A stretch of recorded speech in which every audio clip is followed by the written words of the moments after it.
तो दोनों वक्त मिलते समय सोना नहीं है, खाना नहीं है, श्रृंगार नहीं करना और संसार की भोग वासना में नहीं रहना।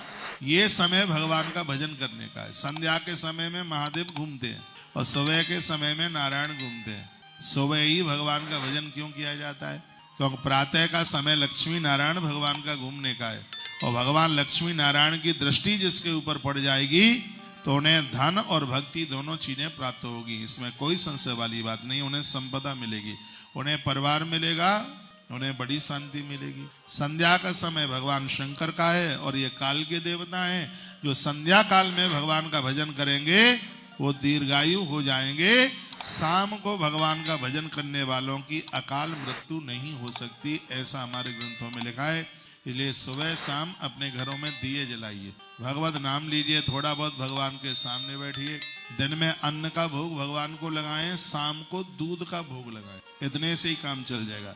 रात्रि को अन्न का भोग तुम तब लगा सकते हो, कब लगा सकते हो? जब शाम को तुमने स्नान किया होता। बिना स्नान किए आप रसोई बनाएंगे, उसका भोग भगवान को नहीं लगता।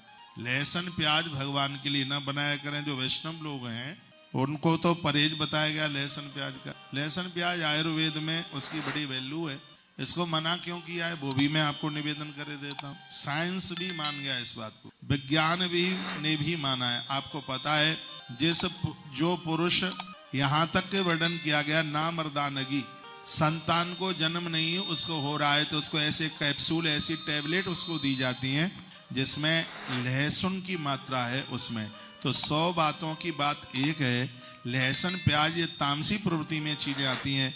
इनका सेवन करने से व्यक्ति की कामुकता बढ़ जाती है, व्यक्ति की वासना बढ़ जाती है, उसकी संसार की इच्छाएं बढ़ जाती हैं और साधना करने वाले व्यक्ति को इन सब चीजों से विरति लेनी होती है। तप करने वाले लोग, साधना करने वाले लोग, अनुष्ठान करने वाले लोग, और उनको इन सब चीजों से बचने की जरूरत होती है।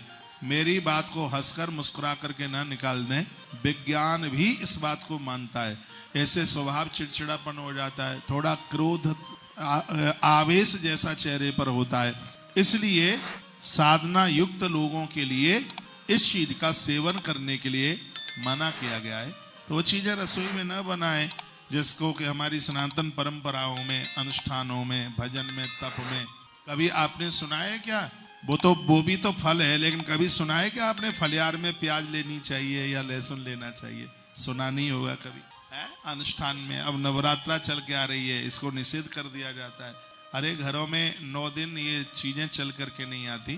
तो 1,00,000% की बात यह है कि ये इंद्रियों को भड़काने वाली चीजें हैं। उसमें एक हींग का भी नाम आता है। इसलिए साधुओं की रसोई में, महात्माओं की रसोई में हींग चलती नहीं है बिल्कुल ही।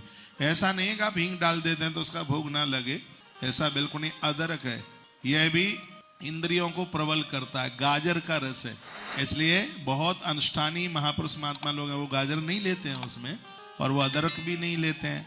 और लहसुन प्याज का तो कोई मतलब ही नहीं है। लहसुन प्याज तो भगवान के भोग में चलता ही नहीं है। मैं कहूँगा जिसको बहुत क्रोध आता है, बहुत ही ज्यादा, एक बार अपने आहार की तरफ झांक करके देखें आप खाते क्या है। आपको पता लग जाएगा कि स्वभाव में चिड़चिड़ापन क्यों है, इंद्रियां क्यों भड़क रही हैं, आप संयमी क्यों नहीं बन पा रहे हैं।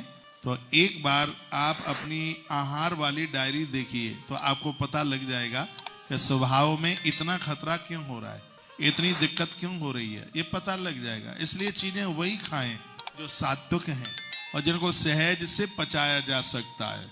तो दोपहर का भोग आप अन्न का लगाइए और रात्रि को सिर्फ आप दूध का भोग लगा दें। दूध सात्विक प्रवृत्ति में आता है। दूध पीने से लोग अपनी इंद्रियों को जीत लेते हैं। दूध का अपना बहुत ज्यादा गुण है, उसमें सर्व आहार है वह है। तो रात्रि को आप दुग्ध का आप भोग लगाइए, सुबह के समय में, दोपहर के समय में आप अन्न का भोग लगाइए।